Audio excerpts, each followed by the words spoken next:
டிவிகேக்கு majority கிடைக்கலன்னா என்ன ஆகும்? நாளைக்கு வேணால் நீங்கள் சிஎம் ஆயிடலாம். ஆனால் அசம்பிளியில் ஃப்ளோரில் நீங்கள் மெஜாரிட்டி ப்ரூவ் பண்ணலன்னா கண்டிப்பாக ரீஎலெக்ஷன் வரும், இந்த ஆட்சி கவுந்துரும் அப்படின்னு சொல்லிட்டு பயன்படுத்திட்டு இருக்காங்களாம். இந்த டிபேட் ஃபுல்லாக அதுதான் இப்போ நியூஸ் சேனல்ஸ் ஃபுல்லாக பார்த்தீங்கன்னா. ஆனால் ஒரு விஷயம் ப்ராக்டிக்கலாக யோசிச்சு பார்க்கணும். ரீஎலெக்ஷன் ஒன்று வந்துச்சுன்னா அது யாருக்கு பெரிய லாஸாக இருக்கும்? டிவிகேக்கா? சான்ஸே இல்லை. எல்லாருக்குமே தெரியும் ஏடிஎம்கேக்கும் டிஎம்கேக்கும் தான் பெரிய லாஸாக இருக்கும். பாயிண்ட் நம்பர் 1, அதிகமாக செலவு பண்ண வேண்டிய கட்சி அவங்க 2 பேரும் தான்.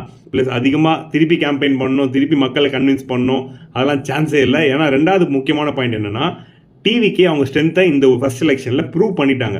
இதுக்கு முன்னாடி டவுட்டாக விசிலுக்கு குத்திட்டு இருந்தவங்க கூட இனிமேல் கான்ஃபிடண்டாக குத்துவாங்க. அது இல்லாமல் வாவ் இந்த அலையில் நம்மளும் போய் ஜாயின் பண்ணிக்கலாமே அப்படின்னு சொல்லிட்டு எக்ஸ்ட்ராவாக டிஎம்கே ஏடிஎம்கேக்கு இருந்த ஓட்டர்ஸ்லாம் டிவிகேக்கு ஓட்டு போட வாய்ப்பு இருக்குது. இப்போ 1.25 கோடி ஓட்டு வாங்கியிருக்காங்களா, இது அப்படியே ஒரு 2 கோடி 2.25 கோடி ஆயிடுச்சுன்னு வச்சுக்கோங்களேன்.